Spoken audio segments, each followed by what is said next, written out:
नमस्कार दोस्तों, यदि आप आधार सेंटर पर ऑपरेटर या सुपरवाइजर के पदों पर काम करना चाहते हैं तो पूरे भारत के बहुत सारे ऐसे राज्य हैं जहां पर आधार ऑपरेटर और सुपरवाइजर की भर्ती निकाली गई है, जिसके लिए ऑनलाइन आवेदन की प्रक्रिया भी शुरू कर दी गई है।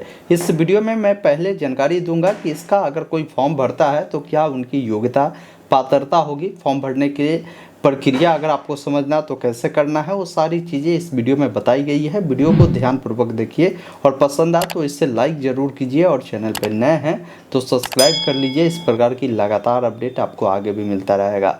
आइए फिलहाल स्क्रीन पर चलकर पूरी जानकारी बताते हैं। दोस्तों, अभी आप देख पा रहे होंगे हम CSE के आधिकारिक वेबसाइट पर है और इस वेबसाइट पर आएंगे ना तो एक ऑप्शन मिलता है यहाँ पर कैरियर का, जिसमें एक ऑप्शन मिलता है CSE कैरियर का, जिस पर आप क्लिक करेंगे ना तो जितने भी भर्ती चल रही होगी ना सभी भर्ती के बारे में जानकारी मिलता है। जैसे अगर आपको डिस्ट्रिक्ट कोऑर्डिनेटर के बारे में जानना है या ऑपरेटर के बारे में जानना है तो जिसके बारे में भी जानकारी चाहिए उसके सामने व्यू जॉब का ऑप्शन मिलता है, आप उस पर क्लिक करेंगे। जैसे मैंने अभी ऑपरेटर के लिए चुना है तो देखेंगे ना पूरे बिहार की ही नहीं पूरे भारत में जहाँ जहाँ भी आधार सुपरवाइजर और ऑपरेटर की भर्ती चल रही है उसका अपडेट आपको देखने को मिलेगा। जैसे ये भर्ती आपको आंध्र प्रदेश में भी चल रही है, जिसका फॉर्म फिलअप अक्टूबर महीने में स्टार्ट हुई है और 11 नवंबर तक आप इसके लिए आवेदन कर सकते हैं। अगर आपको इसके लिए अप्लाई करना है तो अप्लाई नाउ पर क्लिक करेंगे। वही अगर आप आसाम से आते हैं तो वहाँ पर भी भर्ती है, बिहार से आते हैं, छत्तीसगढ़ से आते हैं तो देखेंगे लगभग 23 राज्यों में ये भर्ती अभी जो है चल रही है। अब मान लीजिए किसी प्रॉपर स्टेट के लिए आपको अप्लाई करना है तो अपने राज्य के सामने अप्लाई नाउ का जो ऑप्शन है आपको इस पर क्लिक करना है तो आपको उससे संबंधित आपको डिटेल जानकारी पता चल जाएगी कि अभी आपका जो ये जॉब लगेगी ना, जॉब का पीरियड आपका 1 सालों के लिए आपका होगा। 1 साल बाद आपकी जो अवधि है वो बढ़ाई जाती है। अगर आप अच्छे काम नहीं करेंगे तो आपको हटाई भी जा सकती है, ये भी आपको ध्यान रखना है।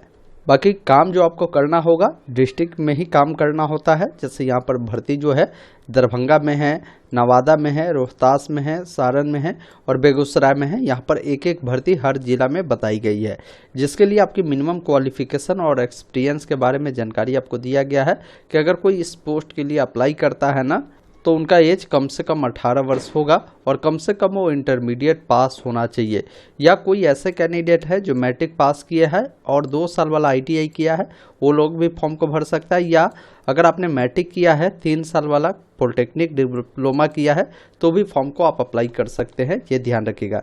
इसके अलावा बोला गया है कि कैंडिडेट के पास आधार ऑपरेटर सुपरवाइजर का जो सर्टिफिकेट होता है ना वो होना चाहिए, क्योंकि अगर कहीं पर भी आप काम करेंगे ऑपरेटर और सुपरवाइजर के पदों पर तो ये आपने अगर एग्ज़ाम देकर ये सर्टिफिकेट नहीं लिया है तो काम आप कैसे करेंगे वहाँ पर।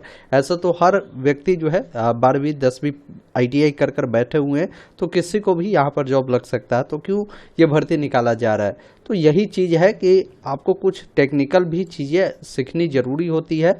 जैसे ये आधार ऑपरेटर सुपरवाइजर के लिए आप चाहे तो अभी भी ऑनलाइन अप्लाई कर कर इसका सर्टिफिकेट रख सकते हैं। भर्ती हर साल क्या हर 6 महीना पर मैं देखता हूँ कि भर्ती आती ही आती है।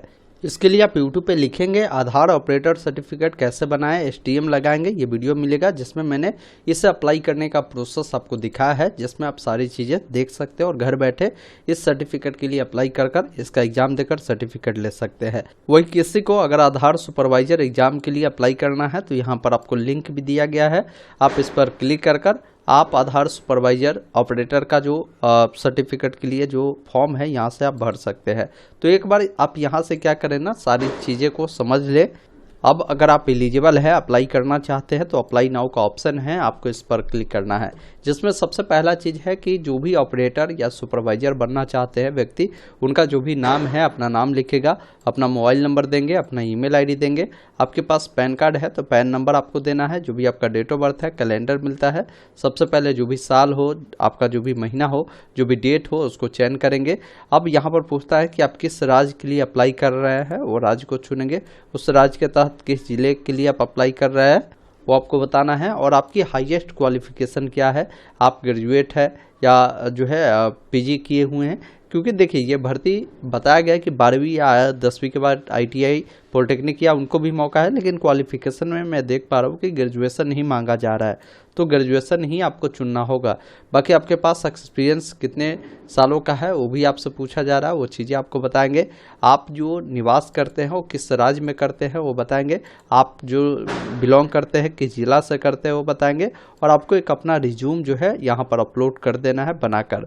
फिर आधार ऑपरेटर सुपरवाइजर वाला जो सर्टिफिकेट है उसको अपलोड करेंगे। लड़का है तो जेंडर में मेल और लड़की है तो फीमेल चुनेंगे। फिर इस कैप्चा कोड को जैसे 5 + 4 9 हुआ, 9 को डालकर यहाँ से आपको सबमिट करना है। तो इस प्रकार आप यहाँ से इसके लिए अप्लाई कर सकते हैं अगर आप योग्य है तो। अगर आप कहेंगे तो मैं एक अलग से वीडियो ला दूंगा कि आधार सुपरवाइजर और ऑपरेटर बनने के लिए कैसे सर्टिफिकेट के लिए आपको अप्लाई करना होता है, वो सारी चीज़ें मैं नेक्स्ट वीडियो में बता दूंगा। दोस्तों अभी आपने देखा मैंने आपको पूरी जानकारी बताया कि कैसे आधार ऑपरेटर और सुपरवाइजर के लिए अगर आपको आवेदन करना है तो कैसे करना है। यदि आप आधार ऑपरेटर सुपरवाइजर सर्टिफिकेट के लिए अप्लाई करना चाहते हैं तो यहाँ पर वीडियो मिलेगा, उसको देख सकते हैं। धन्यवाद। जय हिंद।